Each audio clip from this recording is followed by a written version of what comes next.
Hydrochloric acid, sulphuric acid തുടങ്ങിയ strong acids വാട്ടറിൽ പൂർണ്ണമായി ഡിസോസിയേറ്റ് ചെയ്യുന്നു. അവയുടെ ഡിസോസിയേഷൻ നമുക്ക് പരിഗണിക്കാം. HCl വാട്ടറിൽ ഡിസോസിയേറ്റ് ചെയ്താൽ ഒരു HCl മോളിക്യൂളിൽ നിന്നും ഒരു H പോസിറ്റീവ് അയോണാണ് ലഭിക്കുന്നത്. അതേസമയം സൾഫ്യൂരിക് ആസിഡ് വാട്ടറിൽ ഡിസോസിയേറ്റ് ചെയ്താൽ ഒരു H2SO4 മോളിക്യൂളിൽ നിന്നും 2 H പോസിറ്റീവ് അയോൺസ് തരുന്നു. So 2H positive plus SO4 2 negative. അതേസമയം ഫോസ്ഫോറിക് ആസിഡ് H3PO4 എന്നാണ് അതിൻ്റെ ഫോമുല. ഇത് വാട്ടറിൽ ഡിസോസിയേറ്റ് ചെയ്യുകയാണെങ്കിൽ 3 H പോസിറ്റീവ് തരുന്നു. ഇങ്ങനെ ഒരു മോളിക്യൂളിൽ നിന്നും ഒന്നിലധികം റീപ്ലേസബിൾ ഹൈഡ്രജൻ അയോൺ ലഭിക്കുകയാണ് എങ്കിൽ, അതായത് ഒന്നിലേറെ ഹൈഡ്രജൻ അയോണിനെ തരുന്നുണ്ടെങ്കിൽ അത്തരം ആസിഡ്സിനെ പോളി ബേസിക് ആസിഡ്സ് എന്നാണ് പറയുന്നത്. സോ ഹൈഡ്രോക്ലോറിക് ആസിഡ് ഒരു മോളിക്യൂളിൽ നിന്നും ഒരു H പോസിറ്റീവിനെ മാത്രം തരുന്നു. അതുകൊണ്ട് അതൊരു മോണോ ബേസിക് ആസിഡാണ്. അതേസമയം സൾഫ്യൂരിക് ആസിഡ് ഒരു മോളിക്യൂളിൽ നിന്നും 2 H പോസിറ്റീവിനെ തരുന്നു. സോ അതൊരു ഡൈ ബേസിക് ആസിഡാണ്.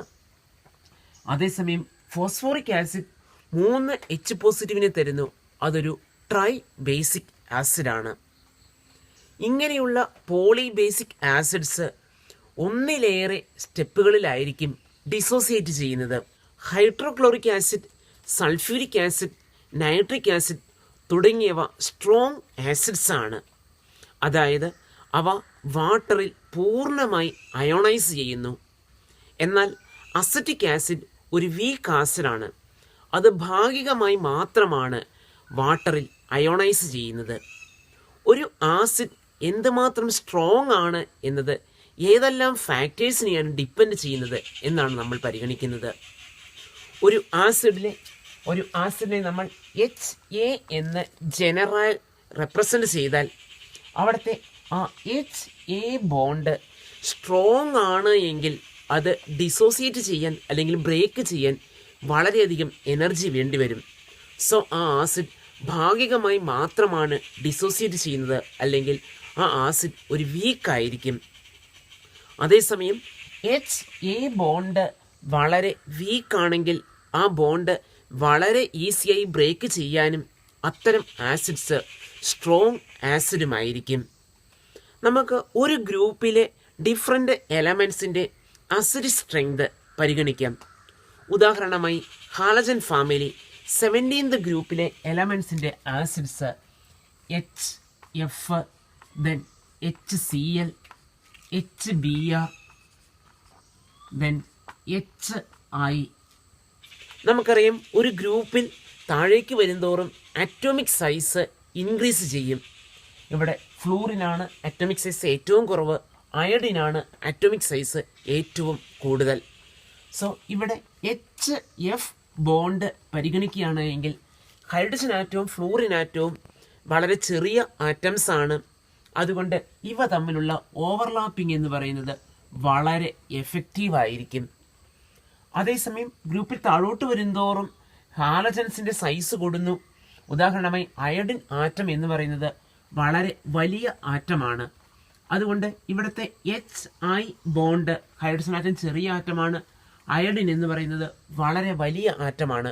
ഇവിടെ ഓവർലാപ്പിംഗ് അത്ര എഫക്റ്റീവ് ആയിരിക്കില്ല.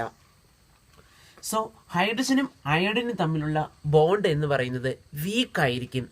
അതിനാൽ ആ ബോണ്ട് ബ്രേക്ക് ചെയ്യാൻ വളരെ ഈസി ആയിരിക്കും. അതിനാൽ HI ഒരു സ്ട്രോങ് ആസിഡാണ്. സോ നമുക്കിവിടെ പരിഗണിക്കാം, ഗ്രൂപ്പിൽ താഴോട്ട് വരുന്തോറും ഇവിടെ ഹാലജൻസിൻ്റെ അറ്റോമിക് സൈസ് ഇൻക്രീസ് ചെയ്യുന്നു. Atomic size of halogen, here A എന്ന് പരിഗണിക്കാം. Atomic size of A increases. ആ ഹാലജൻസിൻ്റെ അറ്റോമിക് സൈസ് ഇൻക്രീസ് ചെയ്യുന്നതിനനുസരിച്ച് ആ ബോണ്ടിൻ്റെ സ്ട്രെങ്ത് സ്വാഭാവികമായിട്ടും ഡിക്രീസ് ചെയ്യുകയാണ് ചെയ്യുന്നത്. ആറ്റത്തിൻ്റെ സൈസ് ഇൻക്രീസ് ചെയ്യുന്നത് കൊണ്ട് ആ ബോണ്ടിൻ്റെ സ്ട്രെങ്ത് ഡിക്രീസ് ചെയ്യുന്നു. അതിനാൽ ആ ബോണ്ട് ബ്രേക്ക് ചെയ്യാൻ വളരെ എളുപ്പമായിരിക്കും. So acid strength increases. Acid strength increase ചെയ്യുന്നു. സോ നമുക്കിവിടെ എഴുതാൻ സാധിക്കും HI ആണ് ഏറ്റവും സ്ട്രോങ് ആയ ആസിഡ്. ഇവ കമ്പയർ ചെയ്യുകയാണ് എങ്കിൽ HFനേക്കാൾ സ്ട്രോങ് ആസിഡ് ആയിരിക്കും HCl, അതിലും സ്ട്രോങ് ആസിഡ് ആയിരിക്കും HBr, അതിലും സ്ട്രോങ് ആസിഡ് ആയിരിക്കും HI. നമുക്ക് അടുത്തതായി ഒരു പീരിയഡിൽ ആസിഡ് സ്ട്രെങ്തിന് എന്ത് വേരിയേഷനാണ് വരുന്നതെന്ന് നോക്കാം. ഒരു പീരിയഡിൽ വലത്തോട്ട് പോകുന്തോറും ഇലക്ട്രോ നെഗറ്റിവിറ്റി ഇൻക്രീസ് ചെയ്യുന്നു. സോ ഹൈഡ്രജനും കൂടെ അറ്റാച്ച് ചെയ്തിരിക്കുന്ന ആ ആറ്റവും തമ്മിലുള്ള ഇലക്ട്രോ നെഗറ്റിവിറ്റി ഡിഫറൻസ് ഇൻക്രീസ് ചെയ്യുന്നു, അല്ലെങ്കിൽ അവിടെ പോളാർ ക്യാരക്ടർ ഇൻക്രീസ് ചെയ്യുന്നു. പോളാർ ക്യാരക്ടർ കൂടിയാൽ ആ ബോണ്ട് ബ്രേക്ക് ചെയ്യാൻ എളുപ്പമായിരിക്കും. അതിനാൽ ആസിഡിൻ്റെ സ്ട്രെങ്തും ഇൻക്രീസ് ചെയ്യുന്നു. നമുക്ക് രണ്ടാമത്തെ പീരിയഡിലെ എലമെൻറ്റ്സ് പരിഗണിക്കാം. കാർബണിൻ്റെ ഹൈഡ്രൈഡ് CH4, ദെൻ നൈട്രജൻ്റെ hydride NH3, then H2O and HF. ഇവിടെ ഹൈഡ്രജനും ഫ്ലൂറിനും തമ്മിലുള്ള ഇലക്ട്രോ നെഗറ്റിവിറ്റി വളരെ കൂടുതലാണ്.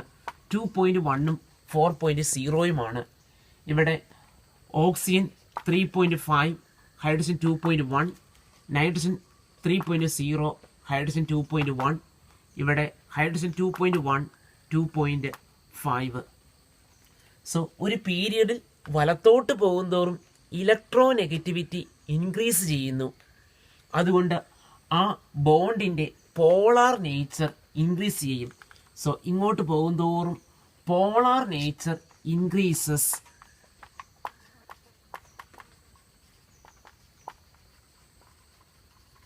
പോളാർ നേച്ചർ ഇൻക്രീസ് ചെയ്യുന്നു. അതുകൊണ്ട് ബോണ്ട് ബ്രേക്ക് ചെയ്യാൻ വളരെ ഈസി ആയിരിക്കും. So acid strength increases.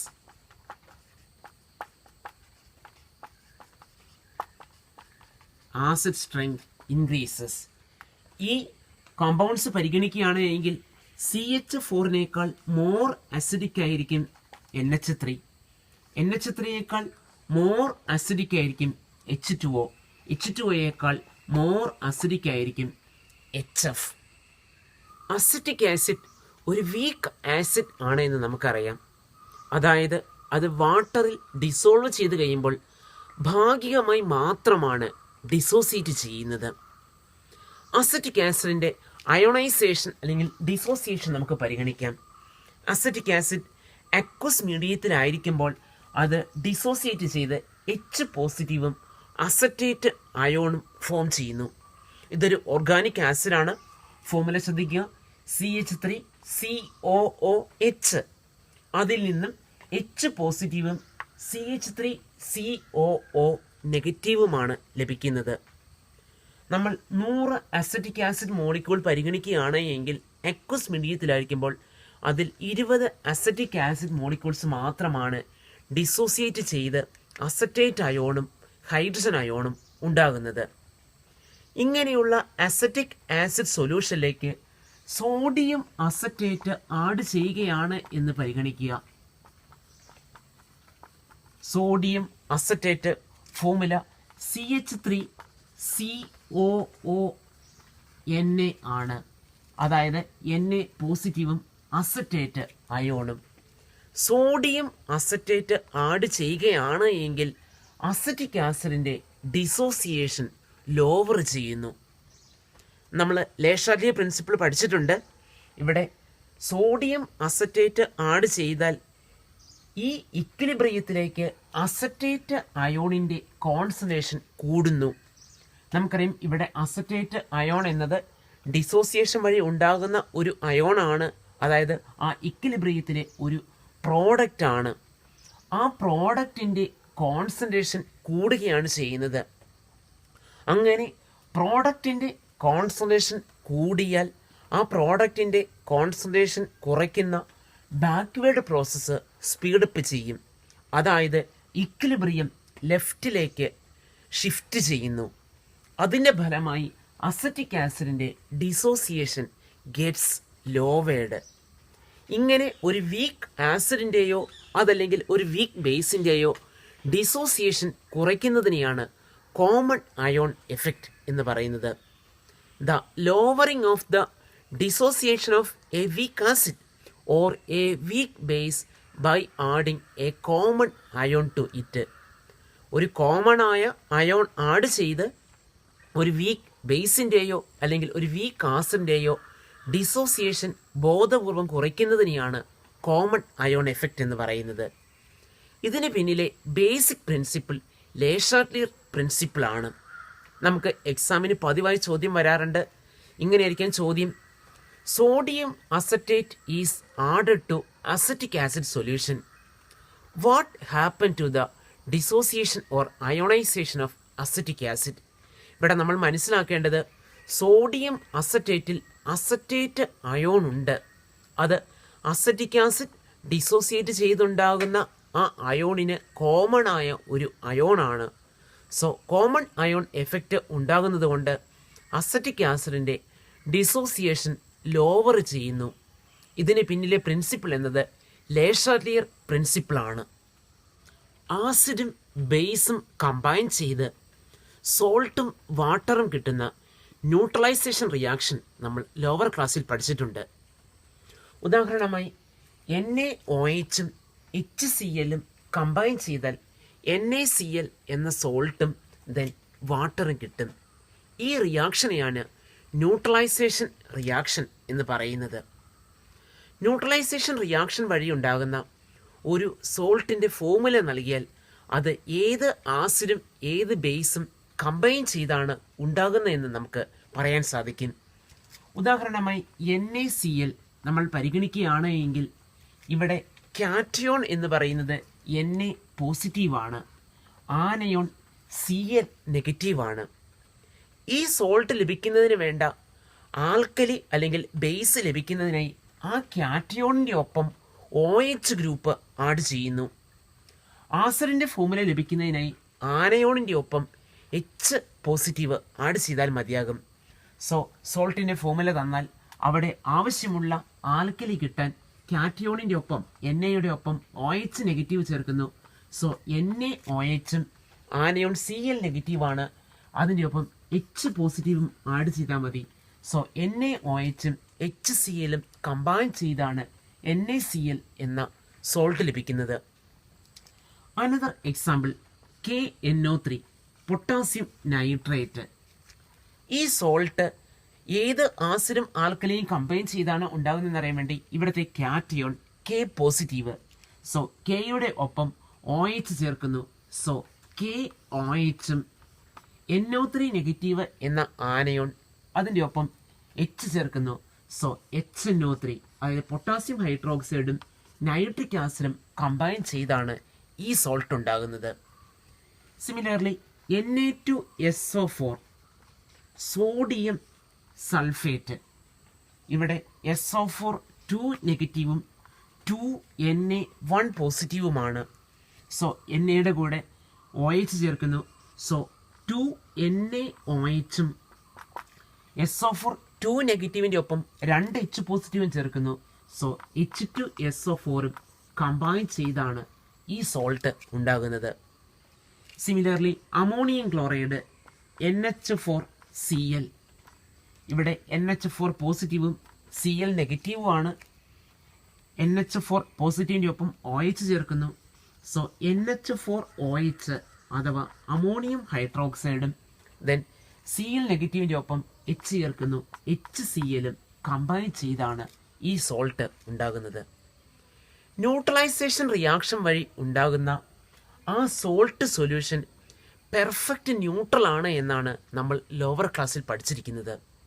പക്ഷേ എല്ലാ സോൾട്ട് സൊല്യൂഷൻസും ന്യൂട്രൽ ആയിരിക്കണമെന്നില്ല. അവിടെ ന്യൂട്രലൈസേഷൻ റിയാക്ഷൻ വഴി ഉണ്ടാകുന്ന ആ സോൾട്ട് അല്ലെങ്കിൽ ആ സോൾട്ടിലെ അയോൺസ് ചിലപ്പോൾ വാട്ടറുമായി റിയാക്ട് ചെയ്യാം. അങ്ങനെ അത് ഹൈഡ്രോളിസിസിന് വിധേയമാകാം.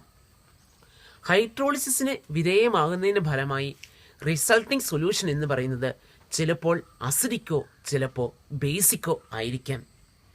ഒരു ജനറൽ റൂൾ പ്രകാരം പറയുകയാണ് എങ്കിൽ ഒരു സ്ട്രോങ് ആസിഡിൽ നിന്നോ അല്ലെങ്കിൽ ഒരു സ്ട്രോങ് ബേസിൽ നിന്നോ ലഭിക്കുന്ന അത്തരം അയോൺസ് ആണ് എങ്കിൽ അത് പൂർണ്ണമായും വാട്ടർ മോളിക്യൂളിനാൽ പൊതിയപ്പെടും അഥവാ ഹൈഡ്രേറ്റ് ചെയ്യപ്പെടും അല്ലെങ്കിൽ അത് സോൾവേറ്റ് ചെയ്യപ്പെടും. അതേസമയം ഒരു വീക്ക് ആസിഡിൽ നിന്നോ അല്ലെങ്കിൽ ഒരു വീക്ക് ബേസിൽ നിന്നോ റിസൾട്ട് ചെയ്യുന്ന അയോൺ ആണ് എങ്കിൽ അത് വാട്ടറുമായി റിയാക്ട് ചെയ്യപ്പെടുന്നു. അങ്ങനെ വാട്ടറുമായി റിയാക്ട് ചെയ്യപ്പെടുന്നതിൻ്റെ ഫലമായി ആ സൊല്യൂഷനിൽ എച്ച് പോസിറ്റീവിൻ്റെയോ അതല്ലെങ്കിൽ OH നെഗറ്റീവിൻ്റെയോ കോൺസെൻട്രേഷൻ കൂടാം. അതിനെയാണ് സാൾട്ട് ഹൈഡ്രോളിസിസ് എന്ന് പറയുന്നത്. അങ്ങനെ സോൾട്ട് ഹൈഡ്രോളിസിസ് നടക്കുന്നതിൻ്റെ ഫലമായി ആ റിസൾട്ടിങ് സൊല്യൂഷൻ്റെ pHന് ചേഞ്ച് വരാം. നമുക്ക് different type of salt solution, അതിൻ്റെ അക്വസ് സൊല്യൂഷൻ അത് അസിഡിക് ആണോ അതോ ബേസിക് ആണോ ന്യൂട്രൽ ആണോ എന്നാണ് നമുക്ക് പരിഗണിക്കേണ്ടത്. ആദ്യം ഒരു സ്ട്രോങ് ആസിഡും ഒരു സ്ട്രോങ് ബേസും കമ്പൈൻ ചെയ്തുണ്ടാകുന്ന സോൾട്ട് നമുക്ക് പരിഗണിക്കാം. സ്ട്രോങ് ആസിഡും സ്ട്രോങ് ബേസും കമ്പൈൻ ചെയ്തുണ്ടാകുന്ന സോൾട്ടിന് എക്സാമ്പിളാണ് sodium chloride. So first case strong acid versus strong base. Strong ആസിഡും സ്ട്രോങ് ബേസും കമ്പൈൻ ചെയ്തുണ്ടാകുന്ന സോൾട്ട്, ഉദാഹരണമായി NaCl. നമുക്കറിയാം സോഡിയം ഹൈഡ്രോക്സൈഡും HClഉം കമ്പൈൻ ചെയ്താണ് ഉണ്ടാകുന്നത്. K2SO4 potassium sulphate, then KNO3. നമുക്കിങ്ങനെ ഒരു സോൾട്ട് തന്നാൽ ആ സോൾട്ടിൻ്റെ ഫോമുലയിൽ നിന്നും നമുക്കവിടെ ഏത് ആസിഡും ഏത് ആൽക്കലിയുമാണ് കമ്പൈൻ ചെയ്തുണ്ടാകുന്നത് എന്നാണ് ശ്രദ്ധിക്കേണ്ടത്. നമ്മൾ കണ്ടിരുന്നു ഒരു സ്ട്രോങ് ആസിഡിൽ നിന്ന് അല്ലെങ്കിൽ സ്ട്രോങ് ആൽക്കലയിൽ നിന്നുണ്ടാകുന്ന അയോൺസ് വാട്ടറിൽ ഡിസോൾവ് ചെയ്ത് കഴിയുമ്പോൾ അത് ഹൈഡ്രോളിസിസിന് വിധേയമാകുന്നില്ല. അത് പൂർണ്ണമായും വാട്ടർ മോളിക്യൂളിനാൽ സോൾവേറ്റ് ചെയ്യപ്പെടുന്നു അല്ലെങ്കിൽ ഹൈഡ്രേറ്റ് ചെയ്യപ്പെടുന്നു. സോ റിസൾട്ടിങ് സൊല്യൂഷൻ എന്ന് പറയുന്നത് ന്യൂട്രൽ ആയിരിക്കും. സോ ഒരു സ്ട്രോങ് ആസിഡും സ്ട്രോങ് ബേസും കമ്പൈൻ ചെയ്തുണ്ടാകുന്ന ആ സാൾട്ടിൻ്റെ സൊല്യൂഷൻ എന്ന് പറയുന്നത് ന്യൂട്രൽ ആയിരിക്കും. അടുത്തതായി ഒരു സ്ട്രോങ് ബേസും ഒരു വീക്ക് ആസിഡും കമ്പൈൻ ചെയ്തുണ്ടാകുന്ന സോൾട്ട് പരിഗണിക്കാം. Strong base into A weak acid. നമുക്ക് പരിചയമുള്ള ഒരു വീക്ക് ആസിഡ് അസറ്റിക് ആസിഡ് ആണ്. സോ അസറ്റിക് ആസിഡും സ്ട്രോങ് ബേസായ NaOH അല്ലെങ്കിൽ KOHുമായി കമ്പൈൻ ചെയ്തുണ്ടാകുന്ന സോഡിയം അസറ്റേറ്റ് അല്ലെങ്കിൽ പൊട്ടാസ്യം അസറ്റേറ്റ്. നമുക്കിവിടെ എക്സാമ്പിളായി സോഡിയം അസറ്റേറ്റ് പരിഗണിക്കാം. CH3COONA. ഇങ്ങനെ ഫോമുല തന്നാൽ നമുക്കറിയാം Na എന്ന് പറയുന്നത് NaOHൽ നിന്ന് ഉണ്ടാകുന്നതാണ്, അഥവാ ഒരു സ്ട്രോങ് ബേസിൽ നിന്നും ഉണ്ടാകുന്നതാണ്. അത് പൂർണ്ണമായും സോൾവേറ്റ് ചെയ്യപ്പെടുന്നു അഥവാ ഹൈഡ്രേറ്റ് ചെയ്യപ്പെടുന്നു. അതേസമയം അസറ്റേറ്റ് അയോൺ അതൊരു വീക്ക് ആസിഡിൽ നിന്നുണ്ടാകുന്നതാണ്. അത് അക്വസ് മീഡിയത്തിലായിരിക്കുമ്പോൾ അത് ഹൈഡ്രോളിസിസിന് വിധേയമാകുന്നു. നമുക്കവിടെ ഫോമുല നോക്കാം. CH3COO negative. ഇത് H2Oയുമായി കമ്പൈൻ ചെയ്യുന്നു. H2Oയുമായി കമ്പൈൻ ചെയ്താൽ H2Oയിൽ H പോസിറ്റീവും OH നെഗറ്റീവും ആണുള്ളത്. സോ റിസൾട്ടിങ് എന്ന് പറയുന്നത് CH3COOH പ്ലസ് OH നെഗറ്റീവാണ്. ഇവിടെ അസറ്റിക് ആസിഡ് CH3COOH ഭാഗികമായി മാത്രമാണ് അയോണൈസ് ചെയ്യുന്നത്. സോ അതിൽ നിന്ന് ലഭിക്കുന്ന H പോസിറ്റീവിൻ്റെ എണ്ണം കുറവായിരിക്കും. അതേസമയം ആ സൊല്യൂഷനിലുള്ള OH നെഗറ്റീവിൻ്റെ എണ്ണം കൂടുതലായിരിക്കും. സോ റിസൾട്ടിങ് സൊല്യൂഷൻ എന്ന് പറയുന്നത് ബേസിക് ആയിരിക്കും. അവിടെ OH നെഗറ്റീവിൻ്റെ കോൺസെൻട്രേഷൻ കൂടുതലായതുകൊണ്ട് ഒരു സ്ട്രോങ് ബേസും വീക്ക് ആസിഡും കമ്പൈൻ ചെയ്തുണ്ടാകുന്ന സോൾട്ട് സൊല്യൂഷൻ ബേസിക് ആയിരിക്കും. അടുത്ത കേസ് നമുക്ക് പരിഗണിക്കാം. ഒരു സ്ട്രോങ് ആസിഡും വീക്ക് ബേസും കമ്പൈൻ ചെയ്തുണ്ടാകുന്ന സോൾട്ട്. വീക്ക് ബേസ് എന്ന് പറയുന്നത് നമുക്ക് പരിചയമുള്ളത് അമോണിയം ഹൈഡ്രോക്സൈഡ് ആണ്. സോ അമോണിയം ഹൈഡ്രോക്സൈഡ് HCl-മായി അതല്ലെങ്കിൽ HNO3-യുമായി അല്ലെങ്കിൽ H2SO4-യുമായി റിയാക്ട് ചെയ്യാൻ അനുവദിച്ചാൽ അമോണിയം ക്ലോറൈഡ് കിട്ടാം, അമോണിയം നൈട്രേറ്റ് കിട്ടാം, അമോണിയം സൾഫേറ്റ് കിട്ടാം. നമുക്ക് എക്സാമ്പിളായി അമോണിയം ക്ലോറൈഡ് പരിഗണിക്കാം. NH4Cl. ഇങ്ങനെ ഒരു ഫോർമുല തന്നാൽ നമുക്കറിയണം Cl നെഗറ്റീവ് എന്ന് പറയുന്നത് HCl നിന്ന് ലഭിക്കുന്ന ആനയോൺ ആണ്, ഒരു സ്ട്രോങ് ആസിഡിൽ നിന്ന് ലഭിക്കുന്നത്. അമോണിയം അയോൺ NH4 പോസിറ്റീവ് അത് അമോണിയം ഹൈഡ്രോക്സൈഡിൽ നിന്ന് ലഭിക്കുന്നതാണ്, അതായത് ഒരു വീക്ക് ബേസിൽ നിന്ന് ലഭിക്കുന്നതാണ്. ഈ അമോണിയം ക്ലോറൈഡ് വാട്ടറിൽ ഡിസോൾവ് ചെയ്ത് കഴിയുമ്പോൾ അമോണിയം അയോണും ക്ലോറൈഡ് അയോണുമായി ഡിസോസിയേറ്റ് ചെയ്യുന്നു. ക്ലോറൈഡ് അയോൺ ഒരു സ്ട്രോങ് ആസിഡിൽ നിന്നുള്ളതാണ്, അതിനാൽ അത് ഹൈഡ്രോളിസിന് വിധേയമാകുന്നില്ല, സോൾവേറ്റ് ചെയ്യപ്പെടുന്ന മാത്രമേ ഉള്ളൂ. അതേസമയം അമോണിയം അയോൺ അതൊരു വീക്ക് ബേസിൽ നിന്ന് ഉണ്ടാകുന്നതാണ്, അത് ഹൈഡ്രോളിസിസ് ചെയ്യപ്പെടുന്നു. NH4 പോസിറ്റീവ് അത് വാട്ടറുമായി റിയാക്ട് ചെയ്യുന്നു, അഥവാ ഹൈഡ്രോളിസിന് വിധേയമാകുന്നു. ഹൈഡ്രോളിസിന് വിധേയമായാൽ NH4OH ദെൻ H പോസിറ്റീവുമാണ് ലഭിക്കുന്നത്. നമുക്കറിയാം NH4OH എന്നത് ഒരു വീക്ക് ബേസ് ആണ്, അത് ഭാഗികമായി മാത്രമാണ് അയോണൈസ് ചെയ്യപ്പെടുന്നത്. സോ ആ റിസൾട്ടിംഗ് സൊല്യൂഷനിലെ H പോസിറ്റീവിൻ്റെ എണ്ണം കൂടുതലായിരിക്കും, അതുകൊണ്ട് ഈ സൊല്യൂഷൻ അസിഡിക് ആയിരിക്കും. സോ ഒരു സ്ട്രോങ് ആസിഡും വീക്ക് ബേസും കമ്പൈൻ ചെയ്യുകയാണ് എങ്കിൽ അവിടെ ഉണ്ടാകുന്ന റിസൾട്ടിംഗ് സൊല്യൂഷൻ അസിഡിക് ആയിരിക്കും. സ്ട്രോങ് ആസിഡും വീക്ക് ബേസും കമ്പൈൻ ചെയ്തുണ്ടാകുന്ന സോൾട്ടിൻ്റെ സൊല്യൂഷൻ അസിഡിക് ആയിരിക്കും. നമുക്ക് നാലാമത്തെ കേസ് പരിഗണിക്കാം. A weak acid into weak base. ഒരു വീക്ക് ആസിഡും വീക്ക് ബേസും കമ്പൈൻ ചെയ്യുന്നുണ്ടാകുന്ന സോൾട്ട്. വീക്ക് ആസിഡ് നമുക്ക് പരിചയമുള്ളത് അസറ്റിക് ആസിഡാണ്, വീക്ക് ബേസ് അമോണിയം ഹൈഡ്രോക്സൈഡ് ആണ്. ഇത് രണ്ടും റിയാക്ട് ചെയ്യാൻ അനുവദിച്ചാൽ പ്രൊഡ്യൂസ് ചെയ്യപ്പെടുന്ന സോൾട്ട് അമോണിയം അസറ്റേറ്റ് ആണ്. CH3COONH4. ഇവിടെ CH3COONH4 ഡിസോസിയേറ്റ് ചെയ്യുന്നു, അസറ്റേറ്റ് അയോണും അമോണിയം അയോണും ഉണ്ടാകും. രണ്ടും വീക്ക് ആസിഡിൽ നിന്ന് അല്ലെങ്കിൽ വീക്ക് ബേസിൽ നിന്നുള്ളതാണ്. സോ രണ്ടും ഹൈഡ്രോളിസിന് വിധേയമാകും. സോ ആ റിസൾട്ടിംഗ് സൊല്യൂഷൻ എന്ന് പറയുന്നത് ചിലപ്പോൾ സ്ലൈറ്റ്ലി അസിഡിക്കോ അതല്ലെങ്കിൽ സ്ലൈറ്റ്ലി ബേസിക്കോ അതല്ലെങ്കിൽ ന്യൂട്രലോ ആയിരിക്കാം. അവിടെ അത് എന്തുമാത്രം അസിഡിക്കാണ് അല്ലെങ്കിൽ എന്തുമാത്രം ബേസിക്കാണ് അതോ അത് ന്യൂട്രൽ ആണോ എന്ന് നമുക്കൊരു ഇക്വേഷൻ ഉപയോഗിച്ച് കണ്ടെത്താൻ പറ്റും. അത് ആ ആസിഡിൻ്റെയും ബേസിൻ്റെയും റിലേറ്റീവ് സ്ട്രെങ്തിനെ ഡിപ്പെൻഡ് ചെയ്താണ് ഇരിക്കുന്നത്. സോ അവിടുത്തെ റിസൾട്ടിംഗ് pH കാണുന്നതിനുള്ള ഇക്വേഷൻ എന്ന് പറയുന്നത് pH is equal to 7 plus half of pKa minus pKb ആണ്. ഇവിടെ 7 plus half of pKa minus pKb എന്ന ഇക്വേഷൻ ഉപയോഗിച്ച് ആ റിസൾട്ടിംഗ് സൊല്യൂഷൻ്റെ നേച്ചർ കണ്ടെത്താൻ പറ്റും. സോ pKa എന്ന് പറയുന്നത് ആസിഡിൻ്റെ ഡിസോസിയേഷൻ കോൺസ്റ്റൻറ്റിൻ്റെ നെഗറ്റീവ് ലോഗരിതം, pKb എന്നത് ബേസിൻ്റെ ഡിസോസിയേഷൻ കോൺസ്റ്റൻറ്റിൻ്റെ നെഗറ്റീവ് ലോഗരിതം. നമുക്ക് എക്സാമിന് വരുന്ന ചോദ്യം കുറേ സോൾട്ടുകൾ തന്നിട്ട് ഇവയുടെ അക്വസ് സൊല്യൂഷനെ ബേസിക്, ആസിഡിക്, ന്യൂട്രൽ എന്നിങ്ങനെ ക്ലാസിഫൈ ചെയ്യാനാണ്.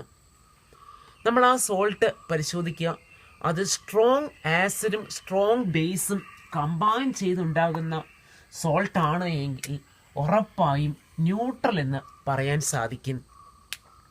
അതേസമയം സ്ട്രോങ് ബേസും വീക്ക് ആസിഡും കമ്പൈൻ ചെയ്തുണ്ടാകുന്ന സോൾട്ടാണ് എങ്കിൽ അതിൻ്റെ സൊല്യൂഷൻ ബേസിക് ആയിരിക്കും. അതേസമയം സ്ട്രോങ് ആസിഡും വീക്ക് ബേസും കമ്പൈൻ ചെയ്തുണ്ടാകുന്ന സോൾട്ടിൻ്റെ സൊല്യൂഷൻ അസിഡിക് ആയിരിക്കും. അതേസമയം വീക്ക് ആസിഡും വീക്ക് ബേസും കമ്പൈൻ ചെയ്തുണ്ടാകുന്ന സോൾട്ട് സൊല്യൂഷൻ്റെ നേച്ചർ നമുക്ക് കൃത്യമായി പ്രിഡിക്റ്റ് ചെയ്യാൻ സാധിക്കില്ല. നമ്മൾ എഴുതേണ്ടത് മേ ബി ന്യൂട്രൽ എന്നാണ്. സോൾട്ട് ഹൈഡ്രോളിസിസുമായി ബന്ധപ്പെട്ട ഒരു ചോദ്യം നമുക്ക് പരിഗണിക്കാം. Classify the following salt solutions into acidic, basic and neutral.